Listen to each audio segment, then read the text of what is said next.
You are on this council, but we do not grant you the rank of master. What? How can you do this? This is outrageous. It's unfair. How can you be on the council and not be a master? Take a seat, young Skywalker. Are the 2024-2025 Oklahoma City Thunder the best regular season team in NBA history? The stats and all-time league records say that at the very least they should be in the conversation. In the 79 years that the National Basketball Association has been around, only 6 teams ever prior to this season had ever won 68 regular season games or more. Those teams: the 2015-2016 Golden State Warriors, who went 73-9, the 1995-1996 Chicago Bulls, who went 72-10, the 1996-1997 Chicago Bulls, who went 69-13, the 1971-1972 Los Angeles Lakers, who went 69-13, the 1966-1967 Philadelphia 76ers, who went 68-14, the 1972-1973 Boston Celtics, who went 68-14, and finally, after all of those years, the 2024-2025 Oklahoma City Thunder joined this group of all-time regular season teams off the backs of a dominant 68-14 record. Before you sprint to the comments section, I'm sure that many of you are already questioning why this is even a discussion when there have already been 6 other teams to win as many or more games in a single regular season as this Thunder team. So how could they be the best ever if they don't even have the best regular season record in NBA history? I'm not here to tell you that this is without a shadow of a doubt the greatest regular season team in NBA history. I am merely here to ask, are we sure they aren't? Wins are the most important factor, obviously, but sometimes they aren't able to tell the entire story and give full context to how dominant a team was over the course of an 82-game regular season and beyond the scoreboard when the final buzzer sounds. Whether some diehard fans want to acknowledge it or not all wins are created equally, and how could they be? Sure, a win against a bottom-feeding team gives you the same tally mark in the win column as a massive upset against your team's biggest rival, but we all know those 2 wins do not hold the same weight and value. Although a few teams have gotten the best of the Thunder here and there, otherwise OKC has been relatively peerless when it comes to their regular season dominance in 2024-2025. This year, the Thunder once again made history, breaking the 1971-1972 Lakers' 50-year-old record for the best all-time regular season point differential. LA that season beat their opponents by a combined total of 1,007 points while winning each game by an average of 12.3 points per game. OKC took a sledgehammer to that record, beating their opponents by a total of 1,055 points, which factors out to a 12.9 average margin of victory. Prior to this OKC squad, there had only been 3 teams ever with a regular season point differential totaling over 1,000. That would include the aforementioned 1971-1972 Lakers at plus 1,007, the 1970-1971 Bucks at plus 1,005, and the 1995-1996 Bulls at plus 1,004. I'm sure you're noticing some crossover and overlap between the all-time point differential leaders and the 68 regular season wins in Up Club. Of those 6 other teams to win 68 games or more in a single regular season, this Thunder team's total point differential on average was 185.66 points better than the other 6 teams from the 68 win or more club. And if it would put this into even better perspective, if you compared the Thunder to their 2024-2025 peers, the Thunder's point differential was plus 1,055. The second highest from the season were the Cleveland Cavaliers at plus 782. So in a totally hypothetical extra regular season game, even if the Cavs beat the Thunder 250-0, OKC still would have ended the season with a total differential 23 points better than the Cavaliers. The Thunder had a bit of a coming out party last year, becoming the youngest 1 seed in NBA history, and this season people had this young OKC squad more on their radar with the offseason additions of Alex Caruso and Isaiah Hartenstein, but nobody could have seen this sort of dominance coming.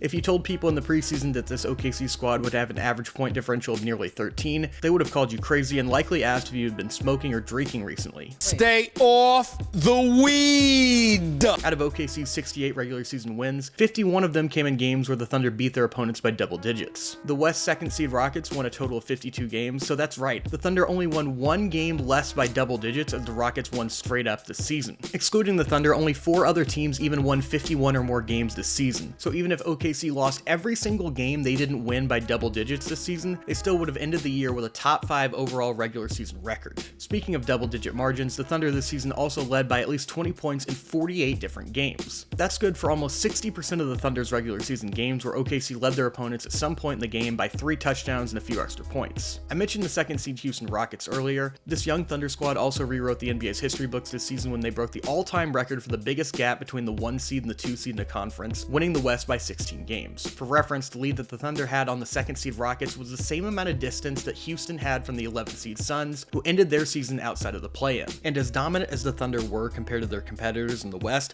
their most impressive feat from this regular season might be what they did to the NBA's other conference. The Thunder this season made history with a record of 29-1 against East teams. This would set a new high for a record against an opposing conference in NBA history that will likely never be broken. Prior to the Thunder's 29-1 campaign in 2024-2025, the all-time best record was a three-way tie between the 1999-2000 Lakers, the 2006-2007 Mavericks, and the 73-9 Warriors in 2015-2016, who all went 27-3 against the East. And if that isn't enough, the Thunder weren't just winning games against their Eastern Conference opponents. They were absolutely destroying them with a dominant 19.2 point average margin of victory. And the only East team to beat the Thunder this season, the 1-seed Cavaliers, who won 64 games, which has only been done 30 other times in NBA history. And even in that one-game sample size, it came down to the wire, with the Thunder losing on the road in Cleveland with Chet Holmgren still sidelined with an injury. The NBA is essentially more than any other professional sport, a stars league. Throughout history, the dominant teams that will be remembered from generations beyond were all littered with high-level talent, stars and superstars alike.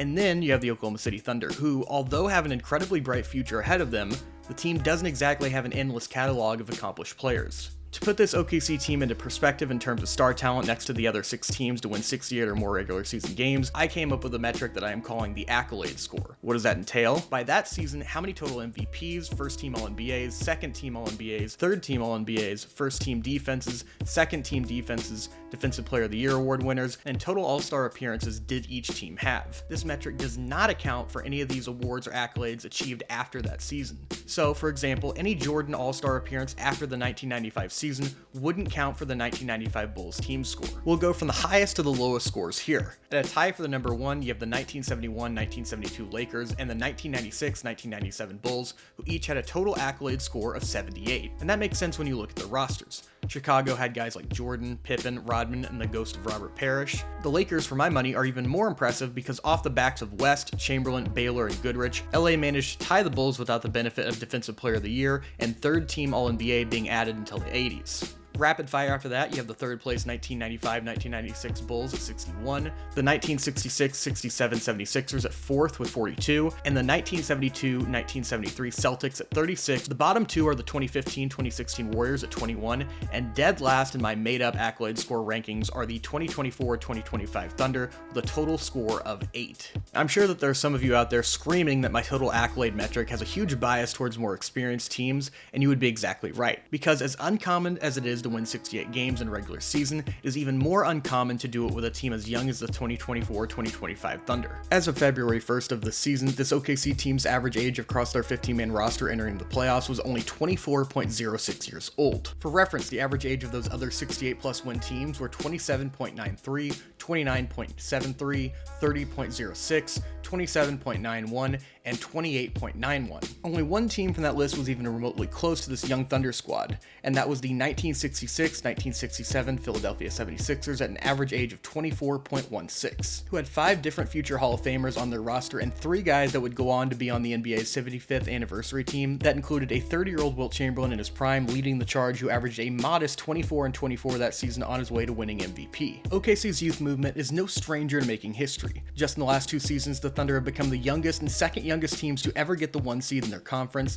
and the youngest team to ever have the league's best overall record, and the youngest team to ever win a playoff series. This Thunder team finds themselves smack dab in the middle of 2 completely opposite precedents that we've seen throughout the course of NBA history. On one end, you have the fact that teams that have won 68 games or more prior to this year, 4 out of those 6 won the championship that season, and all but 1 at least made the NBA Finals. OKC this season made history breaking the all-time record for point differential. Of the top 12 teams in point differential for a single season in NBA history, 9 of the 12 went on to win the NBA championship that year. OKC this season made history breaking the all-time record for point differential. Of the top 12 teams in point differential for a single season in NBA history, 9 of the 12 went on to win the championship that year. The Thunder also racked up the second highest net rating for a season in NBA history. Of the other teams in the top 10 of all time, 7 of them went on to win the title that season. But on the other side of the coin, let's look at how this Thunder team compares to its peers as young teams. Prior to the 2024-2025 season beginning, the NBA released its roster survey data. The Thunder ranked as the youngest team coming into the season with an average age of 24.148 years old. Including OKC, only 3 out of the 10 youngest teams coming into the 2024-2025 season made the playoffs, and 50% of that top 10 ended with a bottom 10 record in the league this season. That's right, more teams coming into last season with one of the 10 youngest youngest rosters in the NBA, finished with a bottom 10 record and are preying on lottery balls than teams that made it to the playoffs. And as we know, the Thunder didn't just make the playoffs by the skin of their teeth, they were historically an all-time dominant in a number of metrics. So the question remaining is, which side is going to break? We've already established that teams with a dominant regular season record and various all-time stats like this Thunder team tend to get the job done more times than not and win it all. But we also know that NBA history tells us that younger teams tend to come up short and have to get their playoff lumps a few times before potentially getting over the hump and into the promised land. So what's it going to be? Will the Thunder continue to be an outlier as one of the few young teams to end up winning a title despite their age and lack of experience?